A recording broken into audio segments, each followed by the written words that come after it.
Aleluia! Bom demais. Abra sua Bíblia em Mateus capítulo 28.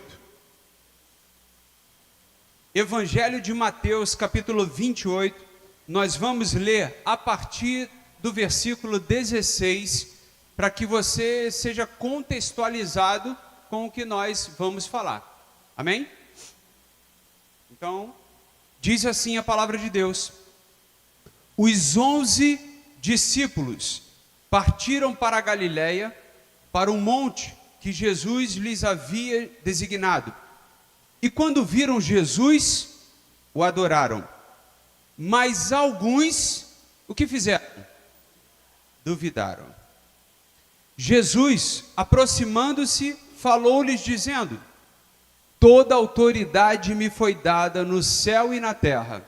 Portanto, vão e façam discípulos de todas as nações, batizando-os em nome do Pai, do Filho e do Espírito Santo, ensinando-os a guardar todas as coisas que tenho ordenado a vocês. E eis que estou com vocês todos os dias, até o fim dos tempos. Vamos ler essa parte final, a partir de eis que estou com vocês. Amém? Vamos ler juntos? 1, 2, 3. E eis que estou com vocês todos os dias até o fim dos tempos. Amém. Graças nós te damos pela leitura da tua palavra, que ela venha transformar a minha vida e a vida de todo ouvinte aqui nesta noite. E a tua presença venha reinar e governar a cada um de nós, em nome de Jesus. Amém. Queridos, como eu disse, nós chegamos ao final dessa série, mas na verdade isso não é nenhum fim, né? Não é um ponto final. Na verdade é um ponto de decisão na nossa vida e entendimento. Porque quando nós precisarmos ou quando tivermos alguma situação na nossa vida, a gente vai saber aonde encontrar refúgio nessa caminhada. Ao longo dessas semanas, nós aprendemos que Deus Pai é o nosso refúgio. Deus Filho é o nosso refúgio, amém? Deus Espírito Santo é o nosso refúgio, ou seja, a Trindade em tempos diferentes. No Antigo Testamento, Deus governando, Deus Pai, depois nascimento de Jesus, Deus Filho, e hoje, graças a Deus, nós temos aí o Espírito Santo, Consolador, que é o nosso refúgio e fortaleza. Aprendemos também que a palavra de Deus é o nosso refúgio, ou seja, tudo aquilo que nós precisamos, nós encontramos em Deus, em Jesus, o Espírito Santo e na palavra de Deus. Irmãos, não tem para onde você fugir. Na verdade, tudo isso se complementa e se torna uma coisa só. É o que nós precisamos. Mas em que momento nós precisamos? É um refúgio para a gente no momento de dor. É um refúgio quando nós temos uma mente cansada. É um refúgio quando nós estamos angustiados. Se torna para nós um refúgio. Em tempos de guerra, em tempos de incerteza, em tempos de solidão, em tempos que nós precisamos de direção e até mesmo tomar decisões na nossa vida. Para tudo isso nós precisamos olhar para aquilo que Deus deixou para a gente como ensinamento. Amém, igreja? A gente precisa olhar para essas coisas. Mas hoje Deus está nos levando a um nível mais profundo. Por que isso eu entendo dessa maneira? Por que eu entendo que a gente está sendo levado para um nível mais profundo?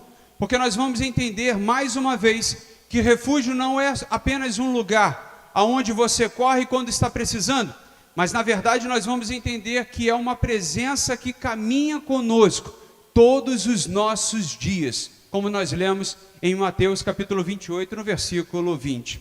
Você crê nisso? O próprio Senhor Jesus está dizendo aqui, e eis que estou com vocês no dia da enfermidade, no dia da luta? No dia das tribulações? Não. Eis que estou com vocês todos os dias, até o fim. Olha só, que interessante. Um amigo que não nos abandona. E Jesus encerra a sua fala com algo poderoso.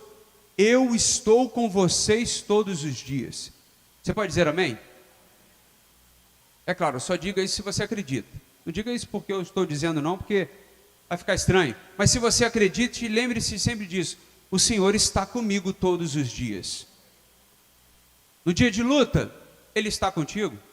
O dia que você se sentir solitário, Ele estará contigo. No dia que você se sentir abatido, Ele estará contigo. No dia que você se sentir alegre, Ele estará contigo. Não é só também no momento de tristeza, não, que Ele vai estar contigo. No momento de saúde, no momento de dor, no momento de enfermidade, Ele estará contigo. Então, para a gente recapitular, o refúgio não é um lugar, mas é uma presença, é uma pessoa. E você teve aí nessas semanas a pessoa de Deus, a pessoa de Jesus, a pessoa do Espírito Santo e, é claro, a palavra de Deus como direção nesse propósito. No Antigo Testamento, o povo corria para lugares altos, ele corria para lugares secretos, esconderijo em busca de refúgio.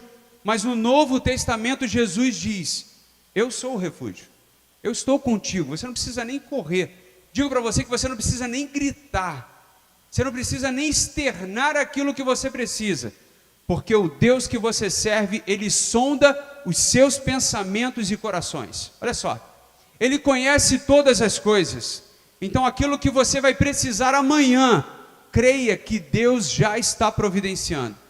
A porta que você precisa amanhã, irmãos, Ele já providenciou. Muitas das vezes, e é o que eu sempre explico aqui na igreja, e eu tento ensinar para vocês, e eu espero que você já tenha aprendido. A questão é quando nós estamos preparados para acessar esse recurso que Deus já liberou. Tem gente que acha assim: poxa, eu não vejo a hora de algo acontecer na minha vida. E é interessante que a gente vê na palavra de Deus, por isso que eu acredito na palavra de Deus, que Deus abriu os olhos de Jacó, e Jacó olhou para os céus e viu anjos subindo e anjos descendo. Você lembra disso?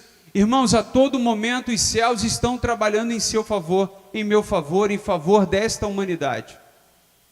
Deus a todo momento, Deus não para, Deus não descansa, Deus não pisca, Deus não dorme. A todo momento Ele está liberando provisão. Você acredita nisso? A todo momento Deus está liberando algo novo para as nossas vidas. A questão é o quanto nós estamos preparados para ver isso e para perceber isso na nossa vida. Então, na verdade, não é quando vai acontecer, é quando eu estarei preparado para receber isso que Deus tem preparado para a gente. Podemos concluir então que não precisamos fugir para nenhum lugar para encontrar Deus. Nenhum lugar. Porque eu digo para você, Ele está com você aqui nesta noite. Ele estará com você na sua casa, no seu trabalho, nas decisões que você tomar, nas lutas que você passar, Ele estará com você. Mas é claro, se você quiser. Porque a palavra de Deus ela vai ensinar para a gente também, aonde o próprio Senhor Jesus diz que eis que estou à porta e bato. Se você abrir, eu entro, a gente ceia e faz comunhão e está tudo bem. Se você não abrir, aí é um direito seu. É uma escolha que você faz. Por isso que eu digo, decisões. Jesus precisa estar ciente das decisões que nós tomamos. E nem somente ciente, mas na verdade Ele tem que permitir. Senhor, o que o Senhor acha? O que o Senhor acha dessa decisão que o meu coração está querendo? Eu quero caminhar nessa direção. Será para o meu bem ou para a minha morte? Será para o meu sucesso ou para o meu fracasso? Senhor, me ajuda a entender. Quando você vai ao médico, aí em algum momento o médico te dá um parecer, você acredita já de cara ou você pede uma segunda opinião? Se o diagnóstico for ruim, né, a gente quer uma segunda opinião, talvez até uma terceira opinião, não é verdade? A gente quer sempre procurar uma outra resposta para aquilo que nós precisamos. Assim tem que ser a nossa vida, mas não duvidando do diagnóstico de Deus, mas é duvidando dos desejos do nosso coração. Você consegue entender isso? Presta atenção aqui em mim, olha aqui para mim e presta atenção. É você entender assim: Senhor, será que essa decisão que eu estou tomando está correta? Aí você vê um sinal, mas Senhor, me permita mais uma prova. Irmãos, Gideão fez isso. Você lembra isso? Gideão fez isso. Senhor, olha só, se a lã estiver seca e em volta dela estiver molhado, eu vou entender que o Senhor estará conosco. Aí foi lá e aconteceu como ele falou. Senhor, vamos fazer mais um teste só para ver se eu não estou equivocado. Vamos fazer o seguinte, se agora a lã estiver molhada e em volta tiver tudo seco, aí eu vou entender que é o Senhor. E foi como ele falou, como aconteceu. Nós sempre precisamos colocar em teste aquilo que nós estamos querendo, porque às vezes, irmãos, pode ser uma armadilha, não da parte de Deus. A Bíblia vai nos ensinar em 1 Pedro dizendo que o diabo está ao nosso derredor, buscando uma brecha, buscando uma abertura para ocupar um espaço. Mas eu creio bastante na promessa e na provisão de Deus quando diz assim que os anjos de Deus estão ao nosso redor, guardando as nossas vidas. Amém? Então o refúgio deixou de ser um lugar e se tornou uma companhia. Segundo ponto, a presença de Deus não é para de vez em quando. A gente tem um culto aqui, né, domingo 2 vezes, 9 e 18 horas. A gente tem um culto aqui, quarta-feira, às 19h30. Tu já imaginou se só dependêssemos disso para ter a presença de Deus? Estaríamos lascados, né? Porque a maior parte do tempo a gente passa fora da igreja, fora da casa de Deus. Mas Jesus vem dizendo para a gente que a presença dele é para todos os dias e não para alguns momentos. Todos os dias, não é somente no culto, não é somente quando nós vamos na igreja, não é somente quando nós nos reunimos como cristão, não é somente nos momentos de crise. E eu digo para você, tem gente que procura muito Deus quando está em crise. Espera colapsar a sua vida para procurar a Deus. Espera dar tudo errado para procurar a Deus. Procura a Deus como se fosse o último recurso da sua vida. Quando o casamento já está uma desgraça, já está tudo lascado, está quase dando entrada no divórcio, está de frente para o juiz, aí vai lá e procura Deus. Deus me ajuda! Queridos, Deus tem que ser o primeiro recurso. Quando você já sentir algo na sua vida, você já tem que colocar nas mãos de Deus. Você já tem que acionar a Deus. Amém, igreja?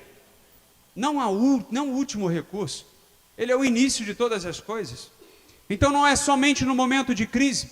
Não é somente quando você quer. Já viu aquelas pessoas que passam a semana sem vontade de Deus? Não lê, não ora, não busca, não lê a palavra, não faz nenhum momento, nem devocional, mal acessa o YouTube e tudo mais. Tem gente que vive uma realidade espiritual de momentos. Se alguém não catucar e chamar, ela está mais distante do que outra coisa.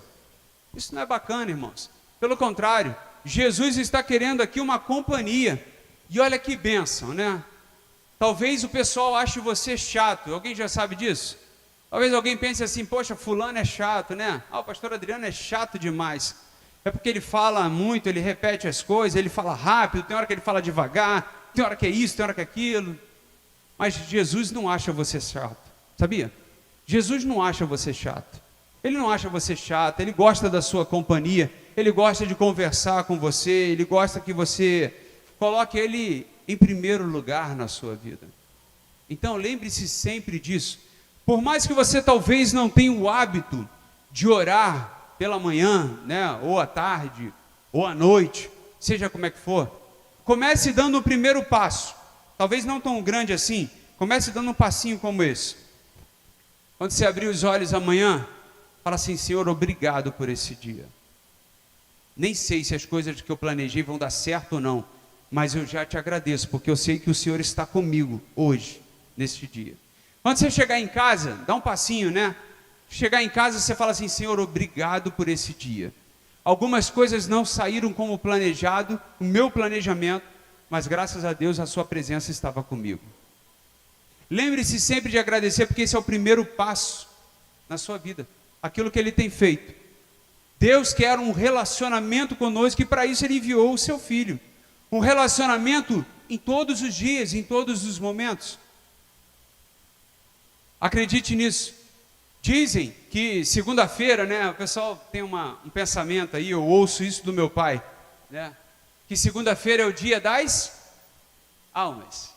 Não sei porquê, não faço ideia por que seja isso. Deve ter alguma questão, né, religiosa assim do tipo. que segunda-feira é o dia das almas, mas também nada pejorativo, nada destrutivo. É o que as pessoas falam. Deveriam até acabar com a segunda-feira, mas aí seria a terça-feira das almas. Aí se acabasse com a terça-feira, seria a quarta-feira das almas, né? É porque a gente não gosta muito de trabalhar. Mas creia nisso, olha só, segunda-feira é o dia de Deus estar presente na sua vida.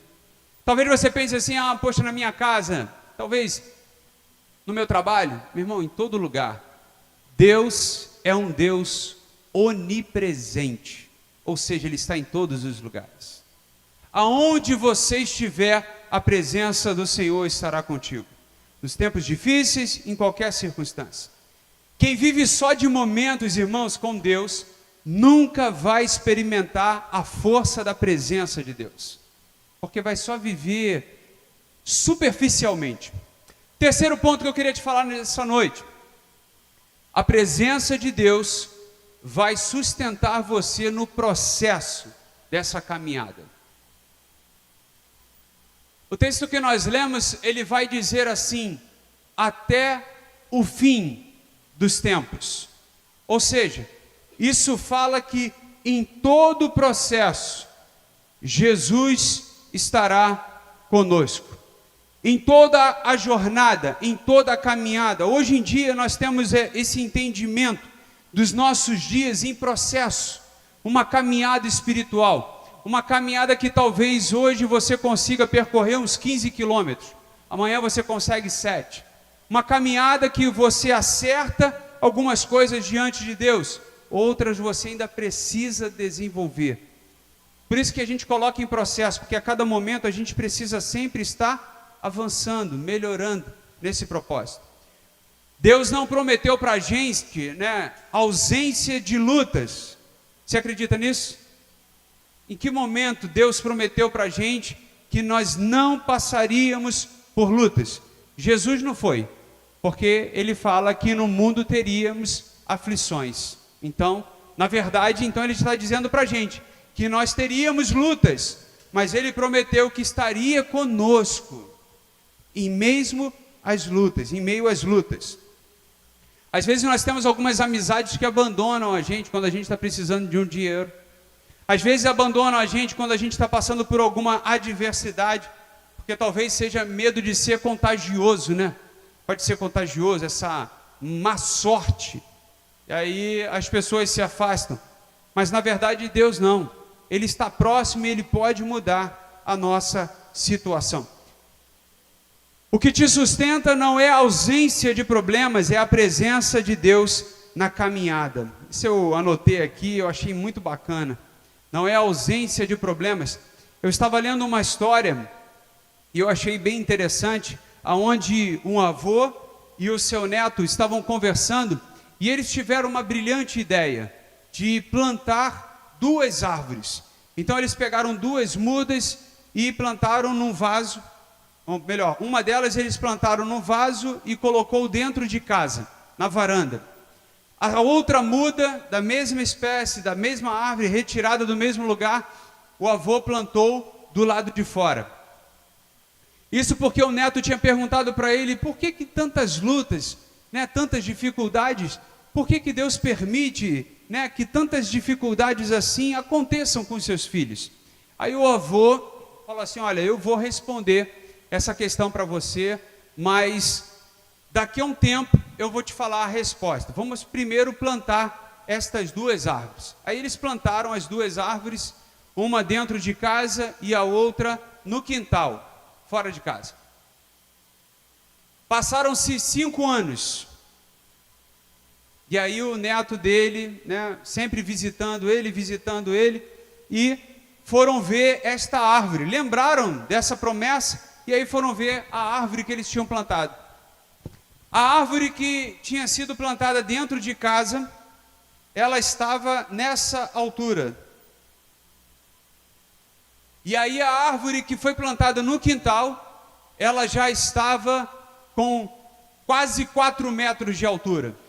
E aí o neto foi e ficou em dúvida. E perguntou para o avô assim, não entendi. A árvore dentro de casa deveria ter crescido mais, porque ela teve mais cuidado. né, toda vez ela era regada e ela era cuidada, ela era protegida dentro de casa. Mas a de fora, que estava ali exposta ao sol escaldante, às chuvas, às névoas do inverno, sabe, as mudanças de temperatura, essa foi a que justamente cresceu e ficou mais forte. E aí o neto perguntou para o avô: eu não entendi isso, essa lógica.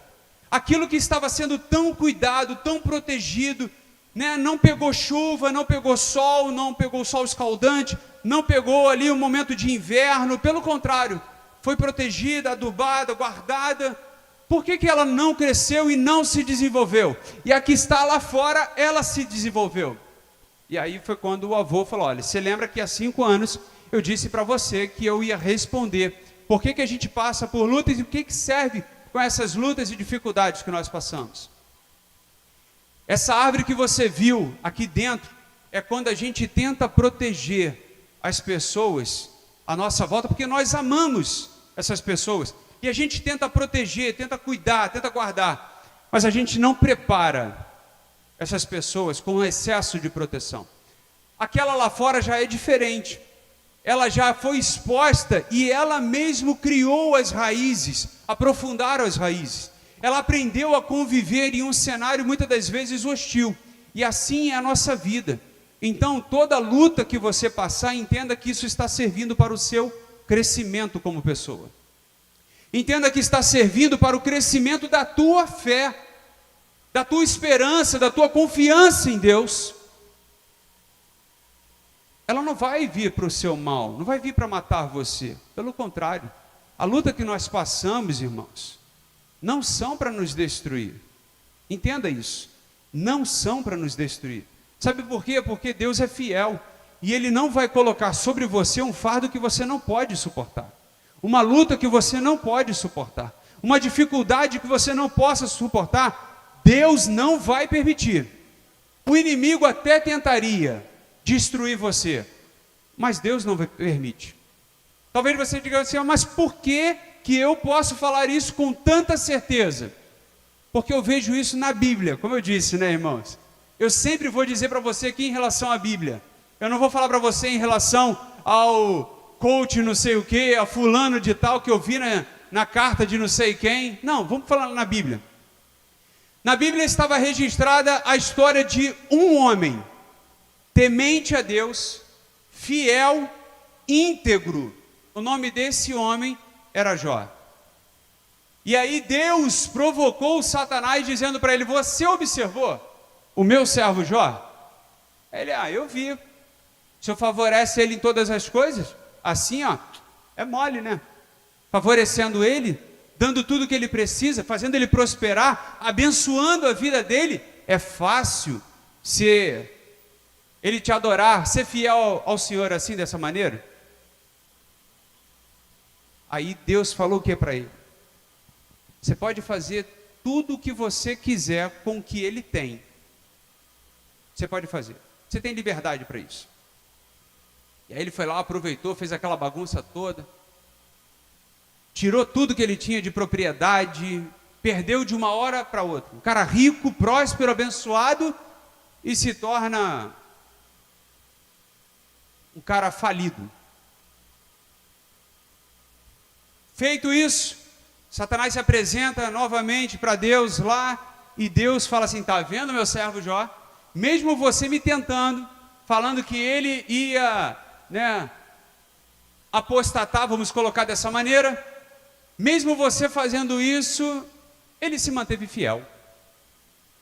Continua sendo íntegro, reto, temente a Deus e se desviando do mal. Aí Satanás mais uma vez falou: mas isso porque ele está bem, né? A saúde está bem, a família está bem, está todo mundo bem. Aí é mole, né? Por mais que ele tenha perdido tudo, ainda tem uma estabilidade na vida dele. Aí Deus foi e permitiu que ele tocasse até mesmo na saúde de Jó, mas não que tirasse a vida de Jó. Como é que Deus permite as coisas? Mas é o que eu digo: Deus não permite para o seu mal, não permite para o meu mal. Porque eu acredito, irmãos, que Deus continua sendo o mesmo. O Deus de Jó continua sendo o mesmo de agora. O mesmo Deus de Abraão, de Isaac, de Jacó, que se revelou a Moisés na sarça, irmãos, ele continua e ele está aqui presente nessa noite. Você pode dizer amém? Olha que bênção, é a mesma fidelidade de Deus, é um Deus imutável. E aquele mesmo Deus que sustentou Jó, que abençoou, ele está aqui nas nossas vidas nessa noite. E ao ponto que Jó perdeu tudo, inclusive a sua saúde, mas não perdeu a sua fé em Deus, não perdeu o seu temor a Deus, pelo contrário, bacana a frase dele que fala: Deus me deu e Deus tirou, bendito seja o nome do Senhor. Irmãos, hoje em dia, por uma tropeção, a pessoa já sai blasfemando, falando mal de Deus, nunca mais quero saber de Deus, por qualquer besteirinha que acontece. Qualquer besteirinha a pessoa já se abandona o evangelho, eu não quero mais saber disso. Por mais que a Bíblia seja clara, transparente e honesta sobre a realidade, as pessoas desistem. Mas não é o propósito de Deus que você desista. Provações são necessárias, irmãos. E pode ter certeza que você vai crescer. A cada provação vencida, você vai crescer. Ao ponto da tua fé ser muito diferente. E eu vejo isso. Na verdade, eu espero isso de cada irmão aqui. Que seja mais maduro na fé do que foi ontem. Você tem que ser melhor do que ontem. Não rico, próspero, que talvez isso até te venha a levar para o inferno. Mas que você tenha que ser, sim, melhor do que ontem em relação à sua confiança em Deus, a sua esperança em Deus, a sua fé em Deus tem que ser maior. Você tem que ter uma diferença de 10 anos atrás. Imagina, quem você era 10 anos atrás? Você não suportaria as provações que você suporta hoje. Posso ouvir um amém? Amém.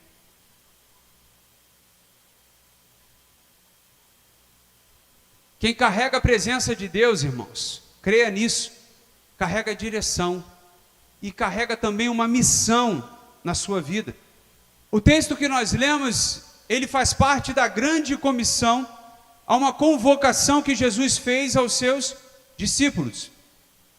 Não é somente aos 11, né? Porque nesse tempo Judas já tinha ido embora. Então aos 11, não é somente aos 11, é aquele legado que foi deixado. Jesus não está só prometendo presença, mas ele está enviando a cada novo discípulo, novo convertido, nova pessoa em Cristo Jesus. Então eu preciso entender que não apenas encontramos um lugar de refúgio, mas na verdade nós carregamos dentro de nós essa palavra de esperança que é refúgio para quem está passando por alguma situação, talvez até diferente da sua, ou semelhante, talvez. Talvez alguém se aproxime de você e fale assim: poxa, eu estou tão cansado e desgostoso da vida, sabe, eu estou a ponto de desistir de tudo, de chutar, a expressão popular diz, o pau da barraca, né? Vai só trazer prejuízo. Primeiro, vai machucar o dedão. Aí vai ser um problema. Mas eu estou a ponto de largar tudo. E aí você pode chegar para essa pessoa e dizer assim: poxa, eu já pensei assim como você, sabia? Olha, deve ser de Deus, cara, porque eu já pensei nisso, em fazer isso também, mas a palavra de Deus, para mim, foi um alimento, foi uma esperança, e eu tenho certeza que vai ser para a sua vida também. Talvez alguém chegue para você e fale assim: poxa, eu estou a ponto de desistir da minha família. Aí você fala assim: rapaz, eu também já pensei nisso, já passei por isso. Que luta. Talvez uma outra pessoa, né? Não você, não precisa carregar todos esses problemas não, que é muita luta. Talvez alguém diga assim: poxa, eu não tenho forças para largar o vício. Rapaz, olha que bênção. Você chegar para a pessoa e dizer assim: glória a Deus, porque você não tem força. Mas eu posso te apresentar quem tem força para te libertar. Posso te apresentar, você pode agora ter um encontro com ele, tá afim? Fecha teus olhos aí que a gente vai orar agora. E você vai conhecer essa pessoa e ela vai libertar a sua vida. Mas por que você vai dizer isso? Porque ela me libertou. Ela me libertou. Se ela me libertou, e olha que eu sou mais fraco que você, então ela tem que libertar você também. Ela tem que libertar. Deus não perdeu poder, irmãos. Mas na verdade o que às vezes nós perdemos é a fé. E olha, pelo andar da carruagem, né, tirando as igrejas de marketing que nós temos na nossa geração, e eu não estou aqui querendo tacar pedra nas igrejas, mas tirando o marketing das igrejas, irmãos, a coisa está complicada para a gente. A situação está complicada de fé nesse povo. Pensa aí. Pensa aí, vamos fazer uma estatística rápida aqui agora. Vamos usar como métrica a sua casa, a sua família. Quantos desviados tem? Quantos não crentes tem? Pensa aí. A gente está num ponto de que a população mundial só cresce, só aumenta. E só aumenta também, irmãos, as pessoas longe da presença de Deus. Então, eu não estou falando isso, né, porque a igreja está vazia, porque temos igreja. Não, não é isso não, irmãos. É que, na verdade, o cumprimento de uma profecia é que no final dos tempos, muitos apostatariam da fé, ou abandonariam, para ficar mais fácil. A Bíblia diz que no final dos tempos o amor se esfriaria. Olha só, aí a gente começa a olhar e a começar a perceber isso, a entender isso, falar, rapaz, eu acho que o negócio está ficando complicado mesmo. Se Jesus está voltando, então eu tenho que começar a prestar mais atenção, porque pode chegar e eu ser como aquela noiva nécia, imprudente, e não estar preparado para a volta de Jesus, sabe? Tem que ficar ligado, tem que prestar atenção nisso. Então é algo que nós precisamos entender e pedir a Deus, Senhor, me dá um escape, me ajuda nessa caminhada, me ajuda nesse processo para que eu não perca a minha fé. Porque, irmão, você pode perder às vezes o dedo, como meu pai perdeu. Você pode perder, sabe, você pode perder alguns bens, como Jó perdeu. Mas olha só, presta atenção, que no final da provação de Jó, e a gente não sabe quanto tempo foi, mas no final da provação de Jó, Deus restituiu tudo que Jó, né? Não que Jó perdeu, que essa expressão seria correta, seria inadequada. Tudo aquilo que Satanás roubou de Jó, tudo aquilo que Satanás tirou de Jó, Deus restituiu. Amém? Então a gente precisa ter esse discernimento e esse entendimento, ok, Naldo? A gente precisa ter esse discernimento. A gente precisa ter esse entendimento e esse discernimento. É importante que a gente desperte nesse sentido. Então, se você perdeu algo na sua vida, seja lá o que for, né? Você perdeu, creia num Deus que restitui aquilo que foi perdido. Quem vive no refúgio de Deus se torna resposta para quem ainda está perdido. Esse é um ponto que me chamou muita atenção e eu queria falar para você, porque quem carrega a presença de Deus, carrega direção, carrega propósito e missão. E aí diz aqui, ó, quem vive no refúgio de Deus se torna a resposta para alguém que ainda está perdido. Então, pelo amor de Deus, entenda e enxerga a sua conversão como propósito de Deus para levar salvação à vida de outras pessoas. Amém? Entenda isso, poxa, Deus não me chamou por acaso. É claro que Ele poderia ter chamado pessoas melhores, Ele poderia ter chamado alguém melhor na sua família, talvez mais eloquente. Ele poderia, na minha família, nós éramos 4, Ele poderia ter chamado outros, né, dos meus irmãos e tudo mais.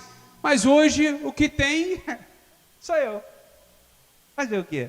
Ué, os mais improváveis. Para a gente concluir, essa série não foi algo sobre aprender, né? Algo novo. Na verdade, foi para que a gente viva esse algo novo todos os dias na nossa vida. Então, nós aprendemos que Deus, Ele é refúgio, mas não um refúgio de ambiente, de estrutura, mas é um Deus que estará conosco todos os dias. que está conosco, melhor dizendo, está conosco em todos os dias, independente dos momentos. Você pode repetir comigo? Deus está comigo todos os dias, não somente em alguns momentos. Feche os seus olhos e vamos orar em nome de Jesus.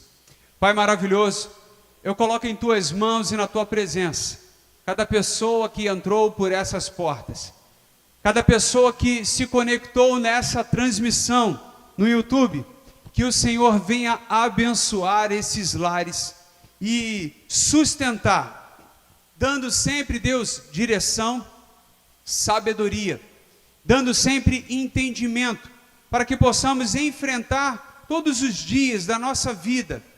Mas uma coisa, Senhor, nós temos certeza, que o Senhor estará conosco a cada dia, a cada situação, a cada momento. Que possamos permitir o Teu agir nas nossas vidas, que possamos permitir, ó Deus, o realizar da Tua obra, dentro da nossa casa, dentro da nossa família e dentro, é claro, do nosso coração. Deus. Conduz, ó Deus, a nossa vida, para que possamos ser constantes nessa área espiritual, para que sejamos sensíveis à Tua presença, Senhor, para que estejamos alinhados com a nossa vida no centro da Tua vontade. Fortalece, Deus, a nossa caminhada, endireita, Deus, os nossos pés, e que possamos, ó Deus, não apenas viver momentos na Tua presença, mas que possamos, ó Deus, nos apresentar a Ti todos os dias, em companhia com o Teu Espírito Santo. Abençoa, Deus, a cada um de nós e venha nos sustentar, em nome de Jesus. Amém. Para a gente encerrar, repita essa frase comigo. O verdadeiro refúgio não é para onde eu corro, mas é com quem eu caminho. E creia nisso, você caminha com Jesus. Até que Ele volte, ou até que você vá para os céus, Ele estará com você. Amém, igreja? Vamos nos colocar de pé em nome de Jesus. Vamos orar por esses pedidos, essas necessidades.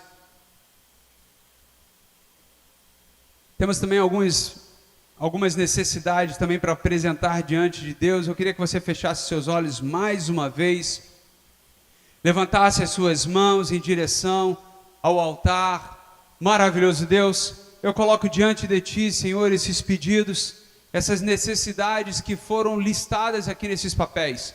Nomes, aflições, tribulações, que só o Senhor conhece, Pai.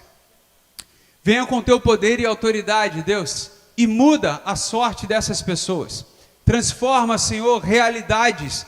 Traz à existência aquilo que não existe ainda. Que o Teu Espírito Santo tenha liberdade, Deus, de agir nessas vidas, transformando a tristeza em alegria, a dor, ó Deus, em alívio, restaurando, Deus, aquilo que foi perdido, talvez aquilo que tenha sido até roubado, Pai. Que caia por terra em nome de Jesus, todos os laços, todos os grilhões e dificuldades, e que possamos, ó Deus, sair a cada desafio mais fortes e confiantes no grande Deus que nós servimos, no Deus de milagres que cuida de nós. Abençoa, Deus, as pessoas que escreveram. Abençoa, Senhor, os pedidos de oração que são feitos, ó Deus, tanto em papéis, mas que também estão gravados no nosso coração e na nossa alma. Escuta, Senhor, a oração do Teu povo que é feita e abençoa, Deus, este povo que se chama pelo Teu nome, Pai. Venha, Deus, sustentar a cada um de nós com as Tuas poderosas mãos, ó Pai. E abençoa-nos, ó Deus. E eu creio, Deus, que nós estamos saindo desta série, concluindo esta série, Deus, mais forte do que como entramos, mais confiantes do que como iniciamos, ó Pai. E eu peço que o Teu Espírito Santo continue a ministrar nos nossos corações e que possamos avançar, ó Deus, fortalecendo a nossa casa, a nossa família, colocando sempre, Deus, na Tua presença, Deus, as nossas necessidades. Leva-nos, ó Deus, guardados e protegidos, e que possamos chegar na nossa casa, Deus, no nosso lugar de descanso, completamente guardados por ti. Abençoa, Deus, os lares aqui representados e as famílias conectadas nessa noite. Em nome de Jesus, você pode dizer amém? Que Deus te abençoe rica e abundantemente. E até o nosso próximo encontro, em nome de Jesus. Não saia correndo, fale com o seu irmão, se despeça com calma e que Deus te abençoe rica e abundantemente.